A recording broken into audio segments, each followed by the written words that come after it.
मनमोहु मनमोहु विप्र चरण सिर नायो उत्तर दिशि विमान चलायो और चलत विमान कोलाहल होई जय रघुवीर कहत सब कोई। तो जी हाँ साथियों, स्वागत है आप सभी का एक बार फिर अपने चैनल पर। आइए आपको ले चलता हूँ सीधे अयोध्या, जहाँ पर 30 दिसंबर यानी कि सिर्फ 2 दिन बाद प्रधानमंत्री नरेंद्र मोदी अयोध्या में भगवान श्री राम के मंदिर बनने से पहले अयोध्या में मर्यादा पुरुषोत्तम भगवान श्री राम अंतर्राष्ट्रीय हवाई अड्डे का उद्घाटन करने वाले हैं। तो जी हाँ साथियों, भगवान श्री राम के नाम पर अयोध्या में अब वहाँ वहाँ जो है भव्य रेलवे स्टेशन और भव्य एयरपोर्ट या यूँ कहें कि अंतर्राष्ट्रीय हवाई अड्डा बनकर तैयार है और प्रधानमंत्री मोदी जल्द ही उसका उद्घाटन करके उसे जनता को समर्पित कर देंगे। तो चलिए जानते हैं कि आखिर ये एयरपोर्ट इस एयरपोर्ट से किस तरीके से लोगों को सुविधाएं मिलेंगी, कैसे लोग वहां तक पहुंचेंगे और कितना किराया होगा, किस आकृति में उसे बनाया गया है और उसके लिए किस तरीके का जो वहां का जो वास्तु है उसका वो किस तरीके से उसको मेंटेन किया गया है, कौन सी कलाकृतियां वहां पर बनाई गई हैं और किस तरीके से उसे ये रूप दिया गया है कि वो पूरा रेलवे स्टेशन कम मंदिर ज़्यादा लगे। तो जी हाँ साथियों, अयोध्या में बनने वाला भगवान श्री राम का भव्य रेलवे स्टेशन या यूँ कहें कि अंतर्राष्ट्रीय हवाई अड्डा, जो कि मर्यादा पुरुषोत्तम भगवान श्री राम के नाम पर है, उसे जो है प्रधानमंत्री नरेंद्र मोदी 30 दिसंबर को उसका उद्घाटन करेंगे। तो अब आप जहाँ आइए हम लोग समझते हैं कि कैसे जो है वहाँ पर उड़ानें होंगी और किस तरीके से उसका शेड्यूल होगा और कैसे लोग वहाँ पर पहुँचेंगे। तो जी हाँ साथियों, मैं आपको बता दूं कि अंतर्राष्ट्रीय हवाई अड्डे की अगर हम बात करें तो ये अंतर्राष्ट्रीय हवाई अड्डा जो है तकरीबन जो भगवान श्री राम का भव्य मंदिर है इससे लगभग इसकी दूरी जो होगी वो लगभग 9 किलोमीटर के आसपास है। और 9 किलोमीटर दूरी के मतलब से पहले यानी कि जब यहाँ से लोग उतरेंगे तो उसके बाद में वहाँ से सीधी जो बसें वगैरह हैं और रोपवे भी इसके लिए बनाया जा रहा है। तो इसको जो है शुरू कर दिया जाएगा और सीधे वहाँ पर लोग उतर करके सीधे जो है मंदिर के दर्शन करने के लिए जा सकेंगे। और जो रोड मैप है उसे कुछ इस तरीके से बीच का डेवलप किया गया है जिससे कि लोग पहुँचे वहाँ पर तो उनको जो है बीच का जो तमाम घाट दर्शनीय स्थल हैं उन तक भी उनकी यात्रा हो सके। तो जो रोपवे बनाया जाएगा एयरपोर्ट से रेलवे स्टेशन तक, उसका भी जो शेड्यूल है, उसका भी जो मॉडल है वो कुछ इसी तरीके का रखा गया है। अब आपको बताता हूँ कि वहाँ पर कौन-कौन सी फ़्लाइटें शुरू होंगी। तो अभी फ़िलहाल जो है इंडिगो और एयर इंडिया एक्सप्रेस नाम की 2 जो एयरलाइंस हैं उन्होंने मतलब इसके लिए करार किया है और उन्हीं के द्वारा जो है इसकी शुरुआत की जाएगी। सबसे पहले 30 दिसंबर को यानी कि जब प्रधानमंत्री नरेंद्र मोदी भव्य इस हवाई अड्डे का उद्घाटन करेंगे तो इंडिगो जो है वहाँ पर जो है अपनी फ़्लाइट के माध्यम से उस यात्रा की शुरुआत करेगी और इसी के माध्यम से मंदिर का इस एयरपोर्ट का उद्घाटन हो जाएगा और एयरपोर्ट की यात्रा की जो सेवा है वो शुरू हो जाएगी। अगर बात करें एयरपोर्ट की लंबाई की तो ये एयरपोर्ट लगभग 4500 मीटर की लंबाई इसकी बढ़ाई जाएगी और अभी फ़िलहाल इसकी जो मौजूदा लंबाई है वो लगभग 250 मीटर यानी ढाई हज़ार मीटर या यूँ कहें कि लगभग 2.5 किलोमीटर जो है उसकी लंबाई रहने वाली है। और इसकी जो चौड़ाई होगी वो लगभग 45 मीटर रहेगी और इस 2.5 किलोमीटर की लंबाई के में ही मतलब एयरपोर्ट रनवे करके टेक ऑफ और लैंड करेगा। तो ये इसकी लंबाई रहने वाली है। और अगर हम बात करें कि इसके अंतर्गत कितनी क्षमता रहेगी तो ये एयरपोर्ट इतनी क्षमता वाला होने वाला है कि इसमें एयर बस भी का जो विमान है वो भी लैंड कर सकेगा जिसकी लंबाई लगभग 250 मीटर के आसपास रहती है। पहले इस यहाँ पर जब ये बना नहीं था तब इसमें जो है छोटे जो अ, छोटे जो मतलब क्या बोलते हैं हवाई जहाज़ थे उनको उतारने उनको उतारने का प्लान था। मतलब वहाँ पे छोटे-छोटे यानी लगभग 8-9 सीटर्स विमानों के लैंडिंग कराने की बात हो रही थी। लेकिन उसके बाद में जैसे-जैसे महत्वाकांक्षा बढ़ती गई और सरकार को ये लगा कि नहीं यहाँ पर क्योंकि भगवान श्री राम का भव्य मंदिर बनेगा तो यहाँ पर हज़ारों लोग दर्शन के लिए आ सकते हैं और जब त्योहार होगा तो यहाँ पर असंख्य संख्या यहाँ पर रहने वाली होगी। तो इस लिहाज से वहाँ पे जो जब एयरपोर्ट बनाया जाने लगा तो सरकार ने ये निर्णय लिया कि चाहे पैसा कितना भी खर्च हो जाए, चाहे 300 करोड़ खर्च हो जाए, चाहे 500 करोड़ खर्च हो जाएँ, लेकिन बनाने की व्यवस्था कुछ इस तरीके से होनी है कि इसमें अगर एयरबस यानी कि जो अमेरिकन कंपनी का विमान है अगर वो भी उतर जाए तो भी कोई दिक्कत नहीं होगी, जिसमें लगभग 250 लोग एक साथ बैठ सकते हैं और उसकी भी लैंडिंग इतना वज़न एयरपोर्ट सह सकता है। तो कुल मिलाकर के इस तरीके से जो है एयरपोर्ट इनको बनाया जा रहा है, जिससे कि ज़्यादा से ज़्यादा सीटर्स वाले जो विमान हैं वो उनको आसानी से उतारा जा सके। अगर हम किराए की बात करें तो भारत के अंतर्गत इसका जो किराया रहने वाला है वो कोई बहुत ज़्यादा महंगा नहीं है कि आपको जो है पचासों हज़ार खर्च करने पड़े। हाँ, अहमदाबाद से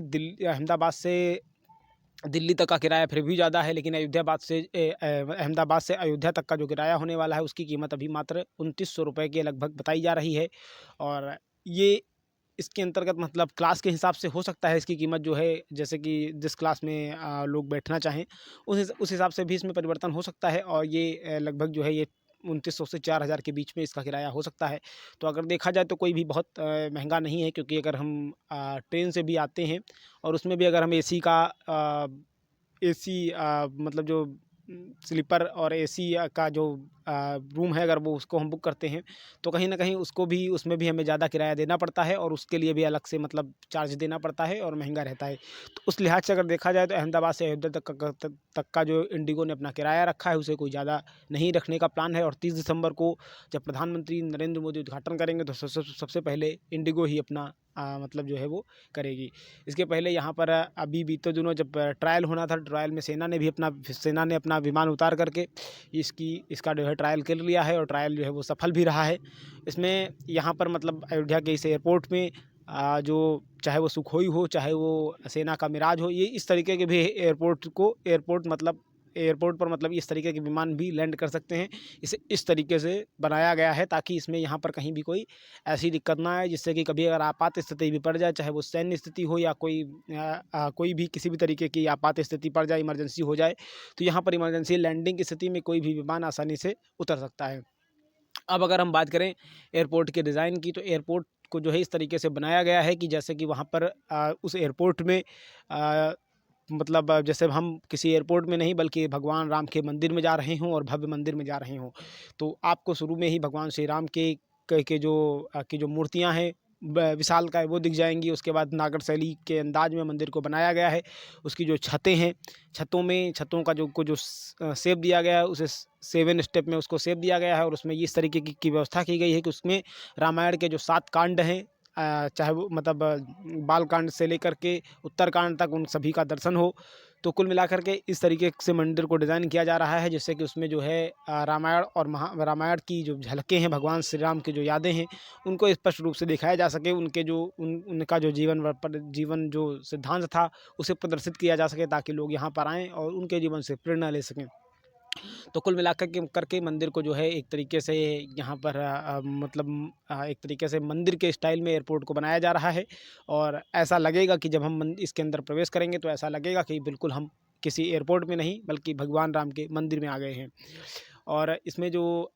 इसकी जो नक्काशी है, इसकी जो गढ़ाई है, उसको भी शानदार तरीके से बनाया गया है। यहाँ पर भगवान श्री राम, सीता माँ और उनके राम भगवान के जो परिवार के, चाहे वो राजा दशरथ से लेकर के लव कुश तक, उन सभी का जो जीवन वृत्तांत है उसे दिखाया जाएगा। यहाँ पर संग्रहालय की भी व्यवस्था की गई है, ताकि जो उनसे जुड़ी चीज़ें हैं, भगवान राम से जुड़ी हुई जो चीज़ें हैं, उन सभी को उनके जो स्थान रहे हैं, वो जहाँ जहाँ गए हैं, उन सभी का यहाँ पर चित्रण किया जाएगा। इसमें लक्ष्मण जी की चाहे प्रतिमा हो, चाहे वो सीता माँ की प्रतिमा हो, चाहे वो लव कुश का जो युद्ध वगैरह हुआ था, उन सभी चीज़ों को भी ध्यान में रखा गया है, ताकि उनका जो जीवन दर्शन है वो आदमी को यहीं पर हो सके और ऐसा लगे कि हाँ, हम राजा राम की नगरी में आए हैं, मर्यादा पुरुषोत्तम भगवान श्री राम की नगरी में आए हैं। तो कुल मिलाकर के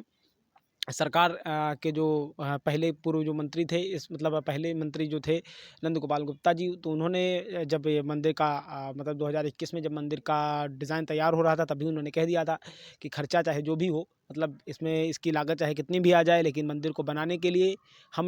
हम जी जान हर तरीके से प्रयास करेंगे और ये हमारी कोशिश रहेगी कि मंदिर को हम एक अंतर्राष्ट्रीय स्तर का मंदिर के साथ साथ हम एयरपोर्ट को जो है अंतर्राष्ट्रीय स्तर का जो डिज़ाइन है उसे हम दे सकें, ताकि यहाँ पर विदेश से भी जो लोग आएँ उन्हें भी कोई दिक्कत ना हो सकता है कि अभी जब राम लला जिस दिन की प्रधानमंत्री नरेंद्र मोदी राम मंदिर का उद्घाटन करेंगे, तो हो सकता है एयरपोर्ट का जो किराया है उसमें इजाफा हो जाए और वो लगभग जो है 10 से 12 हज़ार के बीच में भी वो देना पड़े। लेकिन ये सिर्फ कुछ समय के लिए है, क्योंकि जब कहते हैं ना, जब लोग ज़्यादा होते हैं तो कहीं ना कहीं उन चीज़ों का जो किराया है वो हो सकता भले बढ़ जाता है, लेकिन वैसे जो परमानेंट इसका किराया रहने वाला है वो उतना ही रहेगा। इसके बाद अगर हम बात करें कि किस तरीके से मतलब एयरपोर्ट से लोग अयोध्या पहुँचेंगे, मतलब अयोध्या मंदिर जो है पहुँचेंगे, तो उसके लिए रोपवे वगैरह का की व्यवस्था की गई है और उसके उसके द्वारा जो है आसानी से लोग वहाँ पर पहुँच सकेंगे। तो ये प्रधानमंत्री नरेंद्र मोदी जी अब 30 दिसंबर को आने वाले हैं, वो मंदिर का उद्घाटन करेंगे और मंदिर के उद्घाटन के साथ ही यहाँ मतलब 30 दिसंबर को अयोध्या आने वाले हैं और मंदिर का उद्घाटन तो वो 22 जनवरी को करेंगे, लेकिन उसके पहले वो 30 दिसंबर को एयरपोर्ट का अंतर्राष्ट्रीय जो मर्यादा पुरुषोत्तम भगवान श्री राम के नाम पर बनने वाला एयरपोर्ट है, उसका वो उद्घाटन कर देंगे और उसको उसको जो है जनता को समर्पित कर देंगे। अब इंडिगो के बाद में यहाँ पर जो है एयर इंडिया एक्सप्रेस जो है अपनी एयरलाइंस शुरू करेगी और वो भी उसको जो है 6 जनवरी से शुरू किया जाना है और ये एयरलाइंस जो है वो लगभग मतलब उसे जो है 10 अयोध्या से नई दिल्ली के लिए चलाया जाएगा। ये दोनों तरफ से रहेगी, मतलब यहाँ मतलब अयोध्या टू दिल्ली, दिल्ली टू अयोध्या। इसके बाद में जो 15 जनवरी से अयोध्या से मुंबई के लिए भी यात्रा को खोल दिया जाएगा और अयोध्या से मुंबई के लिए भी फ़्लाइट मिलने लगेगी। तो कुल मिलाकर के 3 जो बड़े शहर हैं, अयोध्या से दिल्ली, अयोध्या से अहमदाबाद, अयोध्या से मुंबई, यहाँ के लोग जो है आसानी से यहाँ पर आ सकेंगे और राजा राम के दर्शन कर सकेंगे। इसके अलावा भी ऐसा कहा जा रहा है कि एयरपोर्ट से जो वो तमाम विमान होंगे जो आसपास के, चाहे जैसे कि वो कानपुर हो गया, गोरखपुर हो गया और लखनऊ हो गया, इनके लिए भी छोटे विमानों को शुरू किया जाएगा और ताकि स्थानीय लोग भी अगर चाहें, मतलब उत्तर प्रदेश के ज़िलों के भी लोग अगर चाहें तो वो भी जो है आसानी के साथ वहाँ से यहाँ पहुँच सकते हैं और मतलब जो है वो एयरपोर्ट पर उतर करके भगवान राम के मंदिर के दर्शन कर सकते हैं। तो कुल मिलाकर के मतलब इन चीज़ों को का भी ध्यान रखा जाने वाला है, जिससे कि जो स्थानीय लोग हैं या यूँ कहें कि उत्तर प्रदेश के लोग हैं, वो भी जल्दी से मतलब जो है अगर प्लेन में बैठ कर के मंदिर पहुँचना चाहते हैं तो आसानी से पहुँच जाएँ। इसके अलावा प्रधानमंत्री नरेंद्र मोदी 30 दिसंबर को ही वंदे भारत ट्रेन के माध्यम से अयोध्या में अयोध्या धाम के नाम से बन रहे नया जो रेलवे स्टेशन अयोध्या में बन रहा है, उसका भी उद्घाटन करेंगे। यहाँ पर वो वंदे भारत ट्रेन को हरी झंडी दिखाकर इसका भी उद्घाटन करने वाले हैं। तो ये जो रेलवे स्टेशन है अयोध्या धाम, इसको भी जो है एक मंदिर के डिज़ाइन में ही तैयार किया गया है, लगभग ये बन भी चुका है।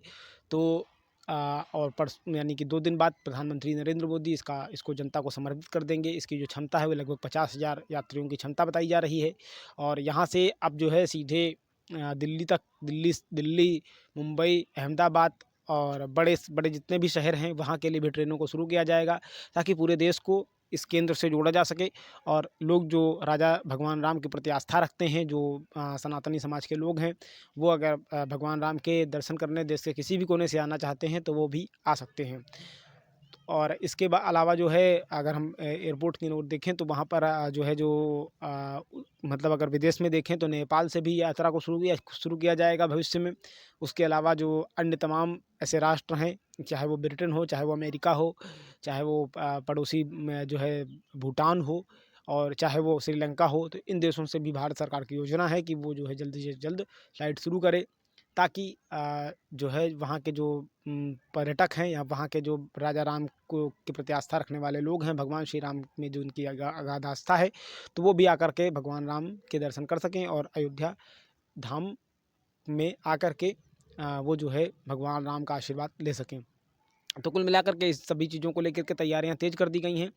और चूँकि अब सिर्फ कुछ ही समय बचा हुआ है, तो इस लिहाज से लगातार जो तैयारियों को अंतिम रूप दिया जा रहा है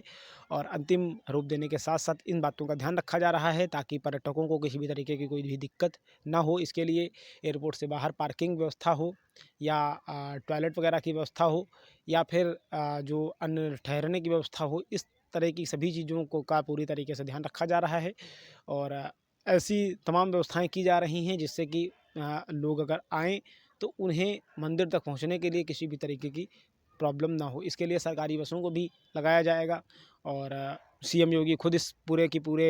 जो प्रकरण है इसका, मतलब पूरा का पूरा जो ये मामला है, यानी कि एयरपोर्ट और जो रेलवे स्टेशन है, इसकी निगरानी कर रहे हैं। अभी बीते दिनों मुख्यमंत्री खुद जो है रेलवे स्टेशन का ज्योतिरादित्य सिंधिया के साथ जायजा लेने आए थे। ज्योतिरादित्य सिंधिया इस वक्त केंद्र सरकार में उड्डयन मंत्रालय उन्हीं के पास है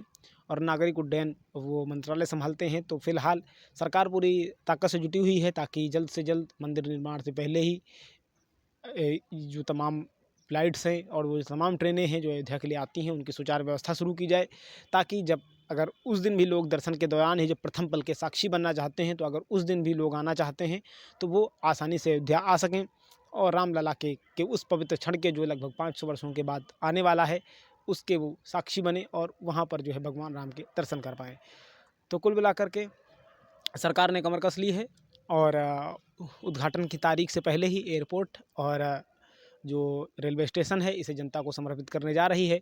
तो साथियों, आज के लिए रखते हैं इतना ही, मिलते हैं फिर किसी अगले टॉपिक पर। तब तक के लिए हमें दीजिए इजाज़त। आप सभी ने तीर देखा, इसके लिए आप सभी का बहुत बहुत धन्यवाद। Thank you very much. जय हिंद, वंदे मातरम।